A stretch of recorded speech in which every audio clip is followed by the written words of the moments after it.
I made a list and I got over 50 different, true amazing gifts of cancer. And one of the biggest gifts is just this intense, immediate grounding of, oh, this is what's important in my life. Mm-hmm.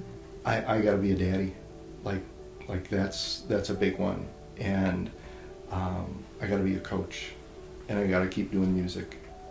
And I got to keep being his best husband as I can for Michael. And that's it. Hey, I'm Candice. I'm Michelle.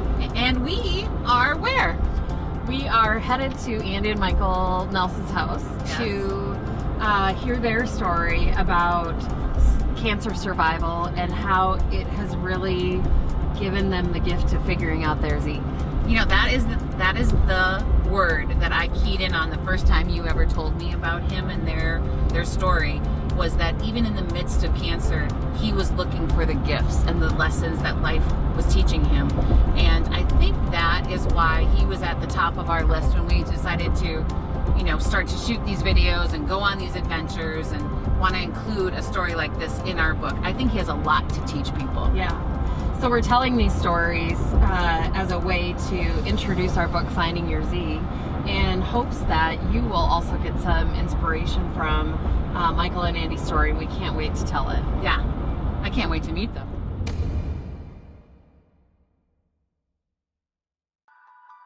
Tell us a little bit about your love story. I was really kind of resigned, maybe I'll just never get married. I thought you swore off girls for a while. That's probably the more direct way to put it, yes. My sister called one night. I said, I will go for 30 minutes to the bar with you, and that is it. And Andy's up there playing in the band on stage. So our story began with music. So I started going to the bars when he would play in the band. And I would take whoever I could, including my parents, my ex-boyfriend. Your ex? And I'm sitting at the table with him at the bar, and I'm like, see that trumpet player? He says, yeah. He says, I want to marry him. He says, how long have you been dating? I said, he doesn't know who I am yet. I did this for over 6 months. Tell us about how you got engaged. He took me out to dinner, and we went down to the lake. And he goes, oh, let's just throw some pebbles in the water here. And so we each threw a pebble in and watched the ripples. And then he shared a quote with me. We drop like pebbles into the ponds of each other's souls, and the ripples continue to expand, intersecting with countless others. And then he asked me to marry him. You meet someone and they just send these ripples out, and you don't even realize what a lasting effect they have in people's lives. And that became the theme of our wedding. The song Ripples in the Pond, which is on his CD.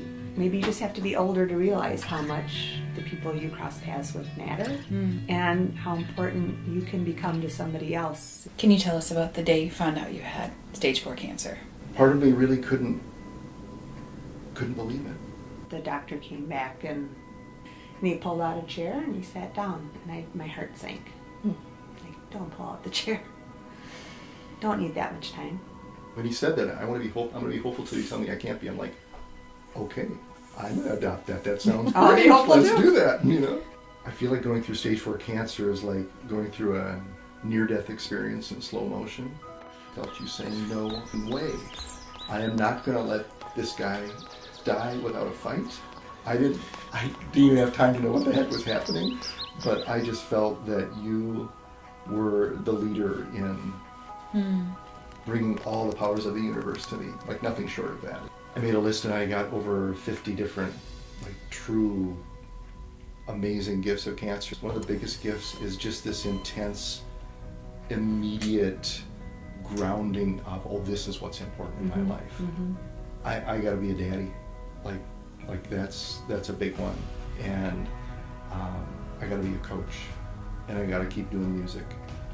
And I got to keep being his best husband as I can for Michael. And that's it.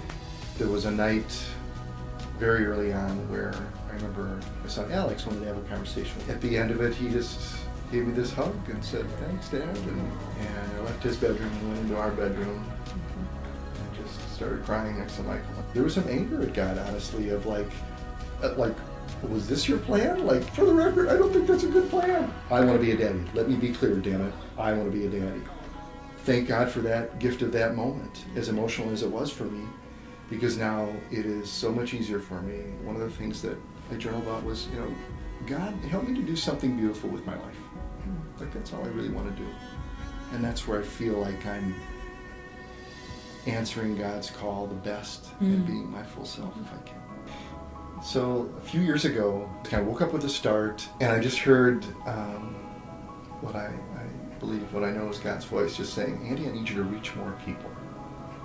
That stuck in my heart where I'm like, Andy, I need you to reach more people.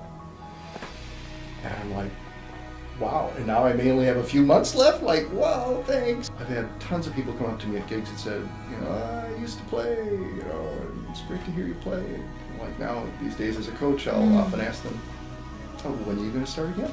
Music is a passion. It might not be the whole career for you, but you make space for this in your life. Because for me, one of my favorite quotes, I don't remember the author, but it's the greatest of all mistakes to do nothing because you can only do a little. I saw something recently that said that nothing involves the brain more than listening to music, except playing music. Mm-hmm. Actually, making music involves like 90% of your brain. No surprise to me, right? I just can't wait to blow a blues solo, man. Like, I just get it out there, and it just feels amazing. I said, I almost felt like I was like a little mini confession on the phone to my cardiologist, right? And, yep, I'm going to keep, jogging as much as I can. And he's like, yeah, great. And he said, and don't forget your music. Mm-hmm. Like, whose cardiologist says don't forget your music, right? But he was spot on. He spent a long day recording in the studio with Lynn, playing all the different brass parts, and he came home exhausted and looked tired. This is when we thought that cancer perhaps had come back. I looked at him like, are you going to be okay? And he goes, no cancer was growing today. You're right. I think that's really my Z. Mm-hmm. It's when I can feel it in my heart. I love that you didn't wait till someday down the road. When I retire. Yeah. Now hear this. Right. Now hear this. Yeah. You don't know how many days you have. But also, one of the most special things for me since cancer is hearing you play with your kids, especially Alex on the tenor sax. And they get down there and they start improvising together, right? Jamming. They're talking to each other. He's parenting, he's sonning. They're talking to each other through music. I fell in love with them the first time I met him because he was communicating on stage, right? But I can listen to him playing with Alex in the basement and I go, whew, and it doesn't escape me anymore how powerful that is, You have maybe enabled Andy's Z at times, and it seems like maybe right now you're at a phase in your life where you're starting to really ask yourself deep questions about yours. To not know exactly what your Z is, I can find that overwhelming. If my Z becomes more about what makes my heart race, what connects me to family, and what helps me serve other people, I am closer to an R or an S. I just have to give myself permission to say that. But I have to remember that it's not measured by a job title or how many hours I'm out of the house. What my Z is so inextricably wound into who you are and who we are and who our family is, right? That's your who? That's your who. Boy, cancer asks you, are you present? If your Z doesn't matter today, if it doesn't affect the decisions you make today, you're missing something. This framework provides a way for couples and families to talk about this life that they're living together and how it gives them a language to speak about, well, what's your Z? What's my Z? What will get us one step further? If I'm at D, what will get me to E? And how does that affect yours? You know what's incredible, though, is that what is often viewed as a setback became in some ways an accelerant for you towards your Z. You said, I hope God doesn't take this from me too quickly because I want to learn everything it had to teach me. If I can put that in terms of like, for folks who may not have gone through cancer, what's the gift that I would take forward? It's that don't hesitate to do those things that you know in your heart of hearts, in your soul, in your body, in your bones that are super important to you. It doesn't need to be your whole life. It doesn't need to be all your time, but make time for those things that you know are most important to you. Yeah. That's your Z. What I know for sure, and it's the difference between, fulfillment and employment. So we make decisions based on what other people want for us or what we assume they want for us, which is what makes what you're saying and what you're saying, Andy, so much more powerful, which is, well, What do I want? Can I just say thank you? I think that willingness for you to share your story is going to help so many other people realize the story that they have right here too. I'm realizing that we're creating a microcosm, or maybe it's a macrocosm of exactly what we've been talking about today. Yeah. Like the four of us right here, right now. Yeah. Now hear this, and Tyler, I'm going to include you in this too. You don't get out of here easy. All five of us. Right That's there, right. I'm Right. gonna turn the camera on. We're all in this space right here, right now, Yeah. and feeling the joy and the vibration. Yeah. Oh my gosh, my heart is so full from that conversation.